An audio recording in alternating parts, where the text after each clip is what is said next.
मैं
अस्सलाम वालेकुम क्लास। बच्चों आवाज़ आ रही है? वालेकुम सलाम सर जी, आवाज़ आ रही है। ओके बच्चों, लास्ट टाइम कहाँ तक पढ़ा था हम लोगों ने? सर ये रिक्वायरमेंट इनिशिएशन प्रोसेस तक। ये आगे नहीं पढ़ा था, बस ये पढ़ी थी स्लाइड्स, क्या आगे भी पढ़ा था? सर इसका भी आपने थोड़ा सा बताया था, एनालिसिस का भी। ओके, और एलिसिटेशन टेक्निक्स हमने स्टार्ट की थी? नहीं सर। ओके,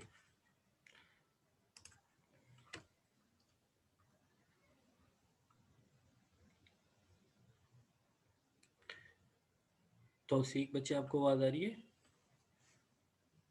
जी सर। अच्छा, आप ही बोल रहे थे अभी, सॉरी। हाँ जी सर। सोहेल, अभी आपको आवाज़ आ रही है?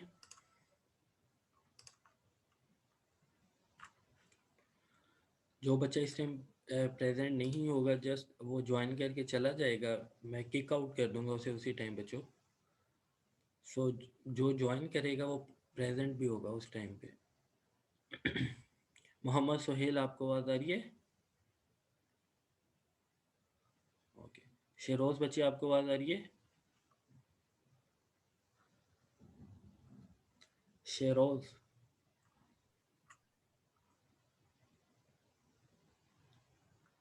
शहरोज, आपको आवाज़ आ रही है?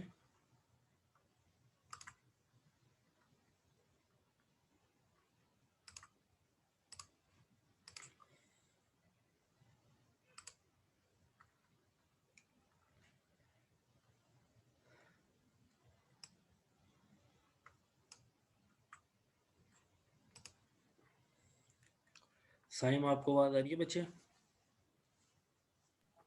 यस सर आ रही है। हाँ जी बच्चे, लास्ट टाइम कहाँ तक पढ़ा था? नो सर मेरा फर्स्ट लेक्चर है मेरे के बाद। तो जो आपकी रिकॉर्डिंग अपलोड की जाती है आप लोग वो भी नहीं पढ़ते? सर मैं बिजी था, घर में काफी इश्यूज थे इसलिए नहीं पढ़ सका।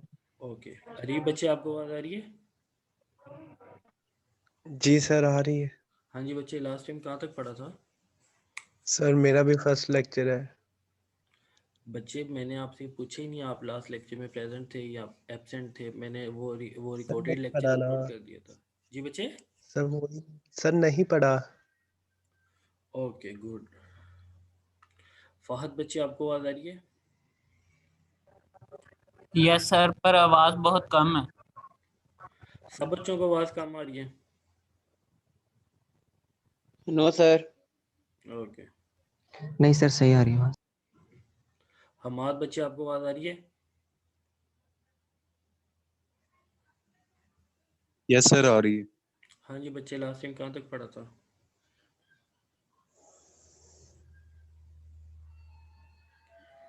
हमाद बच्चे लास्ट टाइम कहाँ तक पढ़ा था?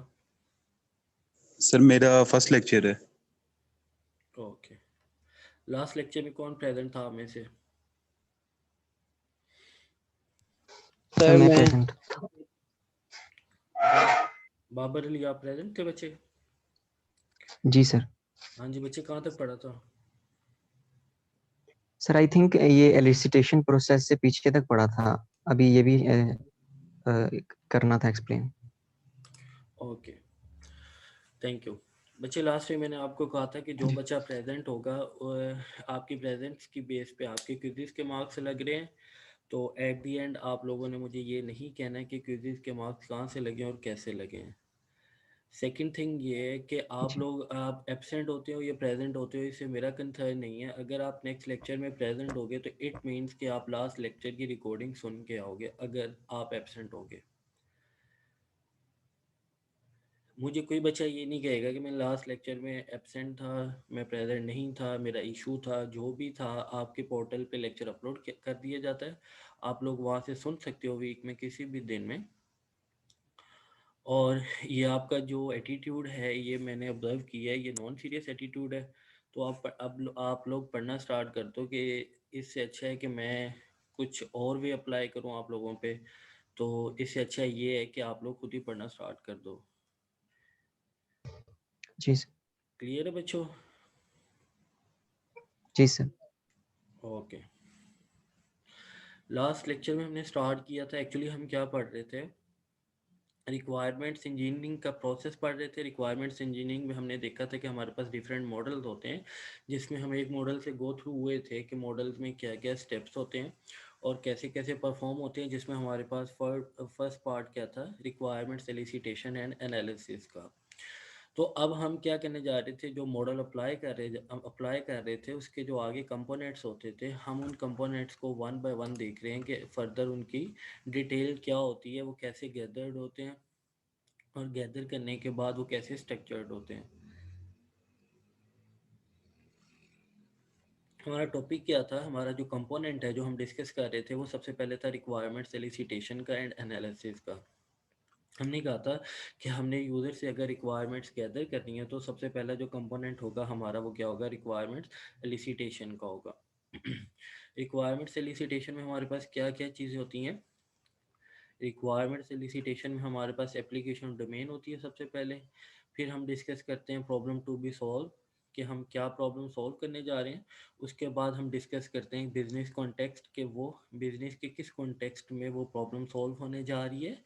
और फोर्थ वन हमारे पास था stakeholder needs and constant, कि हमारे पास जो स्टेक होल्डर्स हैं उनकी ज़रूरत क्या है, उनकी क्या क्या रिक्वायरमेंट्स हैं, उनकी क्या क्या नीड्स हैं और उनके ऊपर क्या क्या कंडीशन इम्पोज की गई हैं। तो ये हम जी बच्चे। सर आवाज बहुत कम आ रही है। सब बच्चों को बच्ची आवाज़ कम आ रही है? Yes sir. अब ठीक आ रही है आवाज़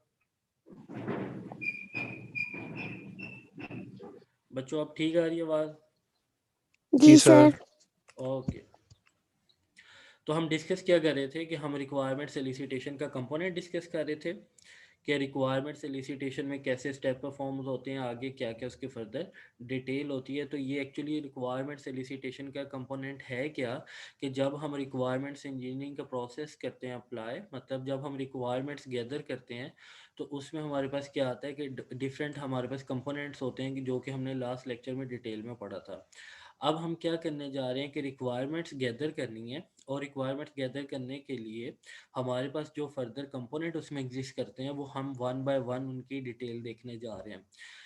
और सबसे पहला कंपोनेंट हमारे पास क्या था, रिक्वायरमेंट्स एलिसिटेशन का स्टेप था। रिक्वायरमेंट्स एलिसिटेशन क्या होती है कि ये सबसे पहला कंपोनेंट होता है कि इसमें हमने यूज़र से रिक्वायरमेंट्स गैदर करनी होती हैं कि यूज़र हमें रिक्वायरमेंट्स बताता है, हमने उन्हें नोट डाउन करना होता है। ये एक प्रोसेस होता है, इसे हम कैसे अप्लाई करेंगे, इसमें आगे क्या आगे स्टेप्स अप्लाई होते हैं वो हम वन बाय वन देखने जा रहे हैं।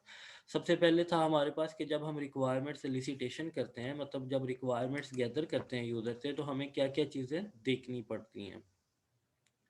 तो सबसे पहले हमारे पास आता है एप्लीकेशन डोमेन आता है कि जो प्रॉब्लम हम सॉल्व करने जा रहे हैं, जिस प्रॉब्लम को हम सॉल्व करने जा रहे हैं वो किस डोमेन की प्रॉब्लम है, हम सबसे पहले उसे डिस्कस करते हैं।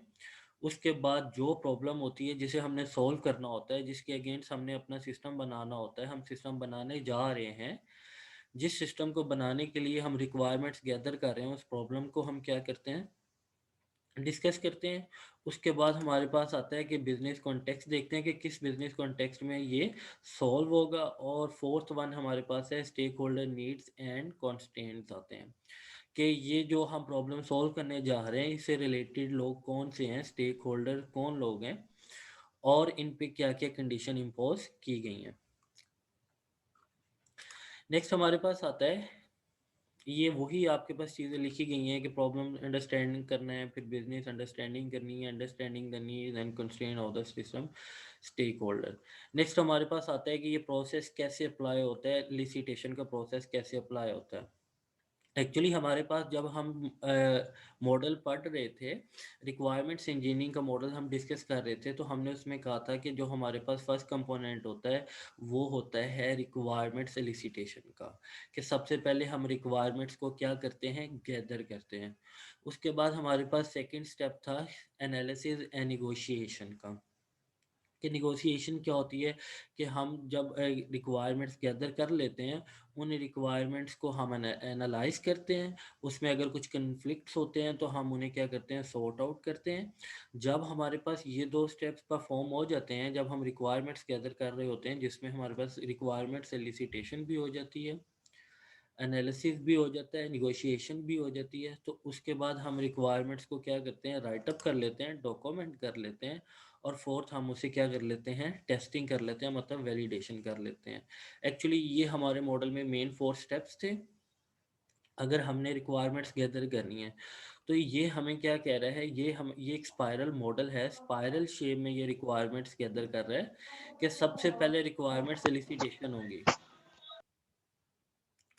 कि सबसे पहले हम क्या करेंगे, यूज़र से रिक्वायरमेंट्स लेंगे, यूज़र अपनी रिक्वायरमेंट्स बताता जाएगा, हम उन्हें नोट डाउन करते जाएंगे, रिक्वायरमेंट्स आती जाएंगी, रिक्वायरमेंट्स आती जाएंगी।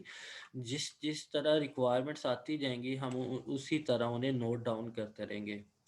मतलब नेक्स्ट स्टेप क्या है कि जब हमारे पास रिक्वायरमेंट सोलिसिटेशन का प्रोसेस हो जाएगा, रिक्वायरमेंट्स यूज़र से आ जाएंगी, तो हम क्या करेंगे, ड्राफ्ट स्टेटमेंट ऑफ रिक्वायरमेंट्स कर लेंगे। मतलब उन जो स्टेटमेंट्स जो यूज़र ने अपनी रिक्वायरमेंट्स बताई होंगी, हम उन्हें क्या कर लेंगे, रोड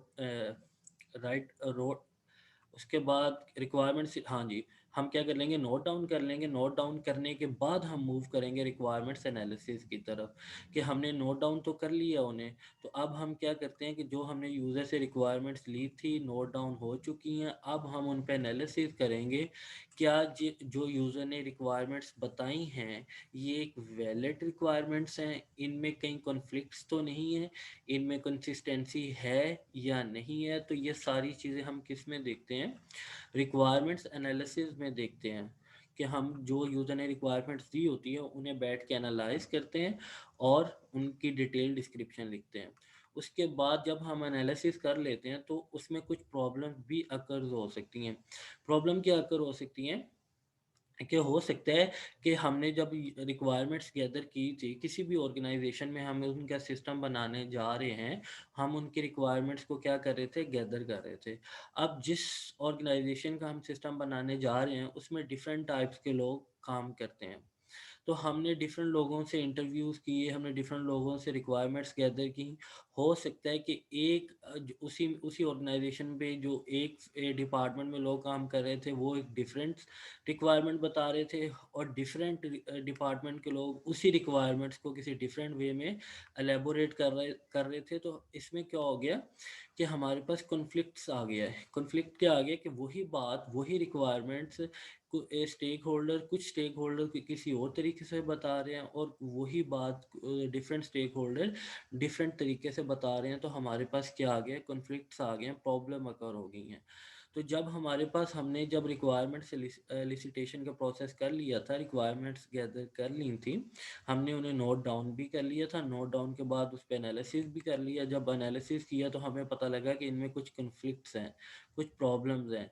हमने क्या किया, उन प्रॉब्लम्स में जो प्रॉब्लम्स थी उन्हें सेपरेट कर लिया। फिर हमने क्या किया, उन स्टेक होल्डर के को बिठा के उनके साथ डिस्कस किया कि भाई आप लोग ये बात कर रहे हो, आप लोग ये बात कर रहे हो, तो रिक्वायरमेंट मैच नहीं हो रही। एक्चुअली रिक्वायरमेंट्स क्या हैं आपके ऑर्गेनाइजेशन की, जिस पे कॉन्फ्लिक्ट्स आ रहा है, तो आप बैठ के क्या करते हो, डिस्कस करते हो और उसे सॉर्ट आउट करते हो। जब आप वो प्रॉब्लम सॉर्ट आउट हो जाती हैं तो आप क्या करते हो, रिक्वायरमेंट्स को डॉक्यूमेंट कर लेते हो, मतलब एक फॉर्मल वे में उसे राइट अप कर लेते हो। तो ये एक स्पाइरल मॉडल में एक्सप्लेन किया गया है कि जिस जिस तरह रिक्वायरमेंट्स आती जा रही हैं हम लिखते जा रहे हैं, उनको एनालिसिस करते जा रहे हैं, अगर उनमें प्रॉब्लम्स हैं तो उन्हें हम रिजॉल्व कर रहे हैं, रिजॉल्व करने के बाद उन्हें डॉक्यूमेंट करते जा रहे हैं। तो ये स्पाइरल चलते रहेंगे तो ये प्रोसेस अप्लाई होता जाएगा। नेक्स्ट हमारे पास ये है कि अगर हमने रिक्वायरमेंट्स, हमारे पास फर्स्ट स्टेप क्या है, रिक्वायरमेंट सोलिसिटेशन का, कि हमने रिक्वायरमेंट्स को क्या करना है, गैदर करना है। तो जब हम रिक्वायरमेंट्स गैदर कर रहे होंगे तो हमारे पास ये स्टेप्स परफॉर्म होने चाहिए। ये कितने स्टेप्स हैं, एक्चुअली ये 4 स्टेप्स हैं। कि सबसे पहले हमने क्या करना है, इस्टेब्लिश ऑब्जेक्टिव्स, कि हम जब रिक्वायरमेंट्स गैदर कर रहे होंगे, रिक्वायरमेंट एलिसिटेशन का प्रोसेस अप्लाई कर रहे होंगे, तो हमें क्या करना होगा कि सबसे पहले अपने ऑब्जेक्टिव को इस्टेब्लिश करना होगा। तो अगर हमने अपने ऑब्जेक्टिव को इस्टेब्लिश करना है तो हमें क्या करना पड़ेगा, ये 3 चीज़ों को सबसे पहले डिस्कस करना पड़ेगा। कि सबसे पहले बिजनेस गोल्स देखोगे आप, फिर आप देखोगे problem to be solved and system constraints आ जाते हैं इसमें। कि अगर आपने ये फर्स्ट स्टेप परफॉर्म करना है तो आपको सबसे पहले देखना पड़ेगा कि बिजनेस का एक्चुअली गोल क्या है, वो करना क्या चाहते हैं। उसके बाद आप वो स्पेसिफिक प्रॉब्लम्स देखोगे जो वो ऑर्गेनाइजेशन हमसे सॉल्व कराना चाहता है, वो ऑर्गेनाइजेशन हमसे सॉल्व कराना चाह रही है। हम स्पेसिफिकली उस प्रॉब्लम को देखेंगे कि एक्चुअली वो प्रॉब्लम है क्या, और उसके ऊपर कुछ कंडीशंस तो नहीं इम्पोज की गई ऑर्गेनाइजेशन की तरफ से। तो जो अगर कंडीशन इम्पोज की गई हैं तो हम उन कॉन्स्टेंट्स को क्या करेंगे, डिस्कस करेंगे। तो सबसे पहले जब हम रिक्वायरमेंट्स गैदर कर रहे होंगे तो हमें क्या करना पड़ेगा, ऑब्जेक्टिव को इस्टेब्लिश करना पड़ेगा। और जब ऑब्जेक्टिव इस्टेब्लिश करने जाएंगे तो सबसे पहले बिजनेस गोल देखेंगे, फिर वो प्रॉब्लम देखेंगे जो हम सॉल्व करने जा रहे हैं, और थर्ड वन ये है कि अगर उन पर कोई कंडीशन इम्पोज की गई हैं तो हम उन्हें देखेंगे कि वो कौन कौन सी कंडीशन है और कहाँ कहाँ पे अप्लाई हो रही हैं। ओके, उसके बाद हम किसकी तरफ मूव करेंगे, अंडरस्टैंड बैकग्राउंड, कि हम उसका बैकग्राउंड डिस्कस करेंगे। उस प्रॉब्लम का बैकग्राउंड जब हमने उसका अंडरस्टैंड करना है तो हमें क्या क्या देखना पड़ेगा, हमें देखना पड़ेगा ऑर्गेनाइजेशनल स्ट्रक्चर क्या है उसका, कि हम किस ऑर्गेनाइजेशन में जहाँ पे काम कर रहे हैं उसमें स्ट्रक्चर क्या है, कि एक्चुअली उसमें ये प्रॉब्लम सॉल्व कैसे करेंगे, कहाँ से स्टार्ट करेंगे, कहाँ से एंड करेंगे, क्या उस पर इम्प्लीमेंट करेंगे। तो ये सारी चीज़ें कहाँ पे डिस्कस करेंगे, हम ऑर्गेनाइजेशनल स्ट्रक्चर पे। ओके, उसके बाद हम डिस्कस करेंगे एप्लीकेशन डोमेन, कि एक्चुअली ये जो हम प्रॉब्लम सॉल्व करने जा रहे हैं ये किस फील्ड से रिलेटेड है, इसकी डोमेन क्या है। एक्चुअली ये बैंकिंग सेक्टर की एप्लीकेशन है, ये किसी एजुकेशन इंस्टीट्यूट की एप्लीकेशन है, ये किसी भी फील्ड की, जिस फील्ड से रिलेटेड ये हम प्रॉब्लम सॉल्व करने जाएंगे उसकी हम डोमेन देखेंगे कि ये किस डोमेन में ये एप्लीकेशन काम होगी। उसके बाद हमारे पास है एग्जिस्टिंग सिस्टम के, ये जो हम प्रॉब्लम सॉल्व करने जा रहे हैं, जिस डोमेन में हम काम करने जा रहे हैं, क्या इससे रिलेटेड ऑलरेडी भी कुछ सिस्टम एग्जिस्ट कर रहे हैं, क्या जो हम प्रॉब्लम सॉल्व करने जा रहे हैं इससे रिलेटेड कुछ ऑलरेडी सिस्टम काम कर रहे हैं, अगर काम कर रहे हैं उनमें क्या ड्रॉबैक्स हैं, उनके क्या बेनिफिट्स हैं। आप उनसे रिलेटेड जो भी सिस्टम ऑलरेडी वर्क कर रहे हैं उन्हें क्या करोगे, उन्हें डिस्कस करोगे कि उनमें क्या प्रॉब्लम्स थी, अगर उनमें प्रॉब्लम्स हैं तो उन्हें ओवरकम कैसे करोगे, ओवरकम करके आप न्यू सिस्टम कैसे आप इंट्रोड्यूस करवाओगे। तो ये आपका किस में आ जाता है, अंडरस्टैंड बैकग्राउंड में आ जाता है कि जब आप रिक्वायरमेंट्स गैदर कर रहे होगे तो सेकंड स्टेप में आप ऑर्गेनाइजेशनल स्ट्रक्चर देखोगे, वो डोमेन देखोगे और उससे रिलेटेड अगर कुछ सिस्टम एग्जिस्ट कर रहे हैं तो उन्हें डिस्कस करोगे। उसके बाद आप किस साइड पे मूव करोगे, आप अपने नॉलेज को ऑर्गेनाइज करोगे कि आपने जो डाटा जो नॉलेज यहाँ से गेन कर ली है अब आप उसे क्या करोगे, ऑर्गेनाइज्ड वे में राइट अप करोगे। ऑर्गेनाइज करने के लिए आपको क्या करना पड़ेगा कि आपको स्टेक होल्डर्स की आइडेंटिफिकेशन करनी पड़ेगी। आइडेंटिफिकेशन कैसे करोगे कि आप देखोगे कि जो प्रॉब्लम सॉल्व करने जा रहे हैं, जिस ऑर्गेनाइजेशन के लिए ये प्रॉब्लम सॉल्व करने जा रहे हैं, तो जब ये सिस्टम बन जाएगा तो ये कौन लोग यूज़ करेंगे, और जो लोग यूज़ करेंगे अब उनका हर मतलब जो स्टेक होल्डर्स के हैं, हमने आगे भी बात की थी कि स्टेक होल्डर्स वो लोग हैं जो हमसे सिस्टम बनवाना चाह रहे हैं और वो अपनी नीड्स बता रहे हैं कि हमें ये रिक्वायरमेंट्स हैं, हमारी ये रिक्वायरमेंट्स हैं। तो आप स्टेक होल्डर्स को आइडेंटिफाई करोगे कि कौन कौन लोग हमारे सिस्टम को यूज़ करेंगे और हर स्टेक होल्डर्स की रिक्वायरमेंट्स क्या हैं, तो उन रिक्वायरमेंट्स को देखते हुए आप स्टेक होल्डर्स को आइडेंटिफाई करोगे। उसके बाद आप गोल की प्रायोरिटाइजेशन करोगे कि आप किस तरह प्रायोरिटी किस तरह डिस्कस करोगे कि एक्चुअली तो जो स्टेक होल्डर्स होंगे या जो ऑर्गेनाइजेशन में लोग काम कर रहे होंगे वो हमें बहुत सारी क्या बता देंगे, रिक्वायरमेंट्स बता देंगे। कुछ वो भी रिक्वायरमेंट्स बता देंगे जिन्हें हमें इम्प्लीमेंट नहीं करना चाहिए या जिनकी ज़रूरत नहीं है, लेकिन वो हमें अपनी रिक्वायरमेंट्स बताते जाएंगे। वो कुछ सोचेंगे नहीं कि एक्चुअली हमें क्या चाहिए, एक्चुअली हमें क्या नहीं चाहिए। तो वो हमें अपनी रिक्वायरमेंट्स बताते जाएंगे कि ये रिक्वायरमेंट्स है। तो फिर हम क्या करेंगे, उनकी प्रायोरिटाइजेशन करेंगे कि सबसे ज़्यादा इम्पोर्टेंट कौन सा गोल है, उसके बाद लेस इम्पोर्टेंट कौन है, उससे लेस इम्पोर्टेंट गोल कौन सा है। तो हम उन्हें क्या कर लेंगे, उनकी एक प्रायोरिटी लिस्ट बना लेंगे कि सबसे ज़्यादा क्या एक्चुअली होता क्या है कि हमारे साथ ऑर्गेनाइजेशन ने बजट भी बताया होता है कि हमने इस बजट के अंदर अपना ये सिस्टम बनवाना है।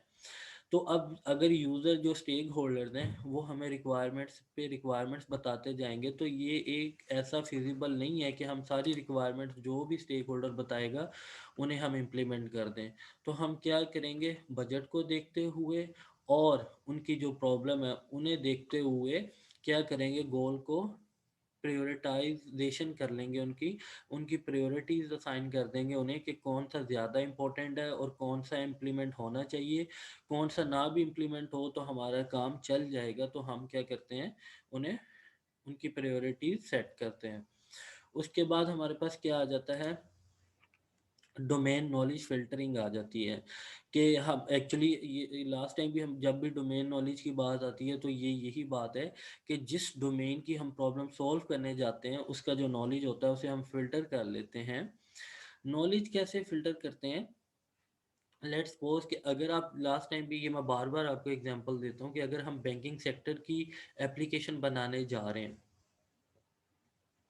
हम उनकी प्रॉब्लम सॉल्व करने जा रहे हैं, तो हमें क्या करना पड़ेगा हमें उनके कुछ बेसिक्स जो उनकी डोमेन से रिलेटेड टर्म्स हैं उन्हें डिस्कस करना पड़ेगा, उन्हें पहले देखना पड़ेगा कि वो क्या है एक्चुअली। हम बैंकिंग सेक्टर की रिक्वायरमेंट्स गैदर करने जा रहे हैं किसी भी बैंक के अंदर, तो हमें तो वो अपनी बेसिक टर्म्स में बातें करेंगे कि हमारी जो स्टेटमेंट है वो ऐसे ड्रॉ होनी चाहिए, हमारा जो डेबिट है और क्रेडिट है इस तरह इक्वल होना चाहिए, हमारा लेजर इस तरह बनना चाहिए।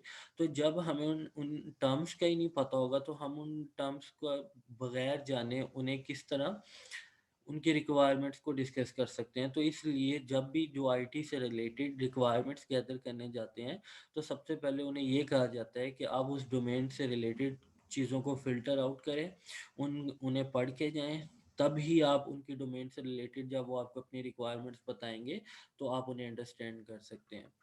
तो उसके बाद हमारे ये 3 स्टेप्स परफॉर्म हो जाते हैं जब हम रिक्वायरमेंट्स गैदर करते हैं, कि हम सबसे पहले ऑब्जेक्टिव्स को इस्टेब्लिश करते हैं, फिर हम बैकग्राउंड को अंडरस्टैंड करते हैं, फिर अपने नॉलेज को ऑर्गेनाइज करते हैं, और एट द एंड हम क्या करते हैं, रिक्वायरमेंट्स को कलेक्ट करते हैं। अब रिक्वायरमेंट्स कलेक्ट कैसे होती हैं कि हम स्टेक होल्डर्स की रिक्वायरमेंट्स को देखते हैं, कि सबसे पहले तो यहाँ पे आपने आइडेंटिफाई किया था कि कौन कौन से लोग इस सिस्टम को यूज़ करेंगे। फिर आप देखोगे कि जो लोग इस सिस्टम को यूज़ करेंगे हर स्टेक होल्डर की रिक्वायरमेंट क्या है, और हर stakeholder to stakeholder जो उसकी रिक्वायरमेंट है वो डिफरेंट होगी। तो आप देखोगे अगर ये स्टेक होल्डर है ये हमारा सिस्टम यूज़ करेगा तो इसकी नीड्स क्या हैं, एक सेकंड स्टेक होल्डर हमारा सिस्टम यूज़ करेगा तो उसकी रिक्वायरमेंट क्या है। तो उसके बाद डोमेन रिक्वायरमेंट और ऑर्गेनाइजेशनल रिक्वायरमेंट्स को आप डिस्कस करोगे।